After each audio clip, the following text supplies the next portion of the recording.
వీరు చెవుగోని శివకుమార్ గారు యాక్చువల్ గా నాగోల్లో ఉంటారు. ఇప్పుడు కోట్ల ఖరీదుతోటి మంచి ఇల్లు కొనుక్కుని అదృష్టం పెట్టుకున్నాక అప్పులన్నీ తీరిపోవటము, బిజినెస్ బ్రహ్మాండంగా వృద్ధి అవటము, ఎక్కువైపోయినంత బిజినెస్ 2 సంవత్సరాల వరకు నాకు ఖాళీనే లేదు.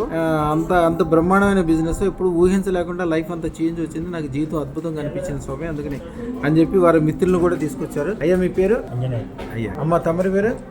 సత్సంగ్ అంటారు దాన్ని. ఎప్పుడు కూడా నేను ఒక్కడే బాగుపడటం కాదు, నా వాళ్ళు కూడా బాగుపడాలనే ఉద్దేశం ఉన్న వాళ్ళు ఆటోమేటిక్ గా బాగుపడతారు. అదృష్టం పెట్టుకున్న వాళ్ళు రోజుకి 10 మందికి చెప్తుంటారు డైలీ, మేము పెట్టుకున్నాక ఇంత బాగుపడ్డాను, ఇంత మంచిగా. ఆయన సంతోషం, ఆయన మొక్కలో ఉన్న సంతోషానికి కారణం ఆయన ఈ రోజున ఎవరికైనా ఇవ్వగలరు. చెయ్యి పైన ఉంది కానీ కింద అవసరం లేదు.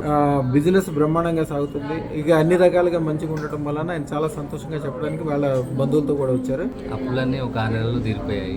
6 months లో డబ్బులు తీరిపోయాయి. స్వగృహం తీసుకున్నామన్న ఆలోచనతో అడుగు వేశారు. ఆ రోజు నా చేతిలో 90,000 ఉంటాయి. ఆ తర్వాత 2 కోట్లు పెట్టి ఇల్లు తీసుకున్నాను. 2 crores పెట్టి ఇల్లు తీసేసుకోగలరు.